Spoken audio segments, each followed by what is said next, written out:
Bienvenue sur ma chaîne. Dans le dernier épisode d'Ainsi d'Inter Miami, nous apprenons le match du club contre Orlando City, les premiers buts de Luis Suarez à Miami, et un aperçu du match d'ouverture de la Ligue des Champions. L'Inter Miami jouera dimanche le 4e match de la saison MLS à domicile contre le CF Montréal, et les questions sur son état de préparation Lionel Messi ont commencé.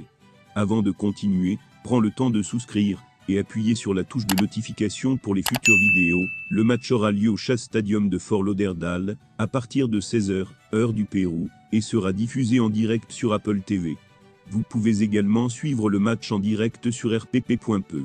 L'Inter Miami de Lionel Messi et Luis Suarez rencontrera le Vénézuélien Joseph Martinez ce dimanche, maintenant à Montréal, dans l'un des matchs les plus marquants de la MLS.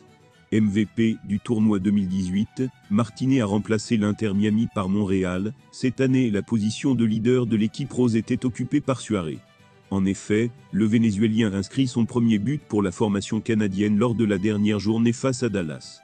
L'Inter Miami vient de faire ses débuts en Coupe des Champions de la CONCACAF avec un match nul 2-2 ce jeudi à Nashville, avec des buts de Messi et Suarez, ce dernier en minute 95.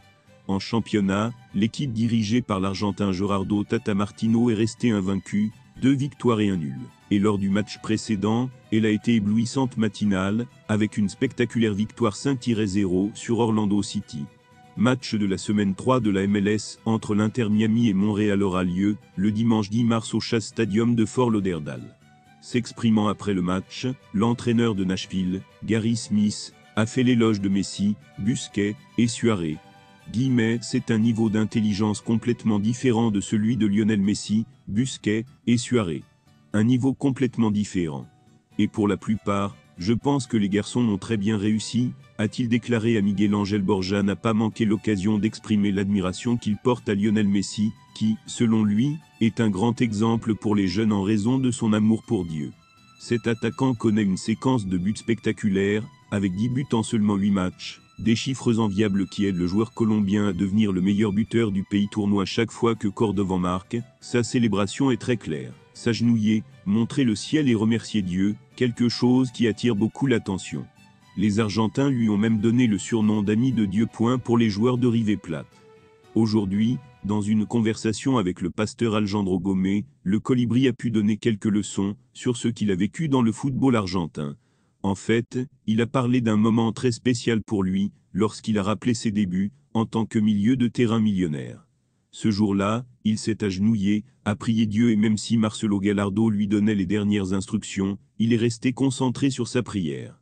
J'ai appris quelque chose d'un pasteur en Colombie. Quand on travaille, oui, il travaille, mais quand on prie, c'est Dieu qui travaille, et avant d'entrer sur le terrain, je prie et demande à Dieu de s'occuper du travail, a-t-il déclaré. J'ai appris que celui qui s'humilie sera exalté, et que celui qui s'exalte sera humble, car beaucoup ont cru qu'il n'y a pas de Dieu tout-puissant, ou ils blasphèment Dieu, et en ont la preuve. Beaucoup de gens croient. Ils n'y croient pas. Dieu parce qu'il n'y touche pas, mais il a été prouvé que lorsque vous blasphémez Dieu, il vous arrive quelque chose, comme vous suicider, ou vous rendre incapable de marcher. Ce sont des choses que vous ne pouvez pas faire. Lorsque vous vous humiliez devant Dieu, Dieu s'occupe du reste, a-t-il terminé avec émotion. Merci d'avoir regardé cette vidéo, et je vous prie de laisser vos commentaires.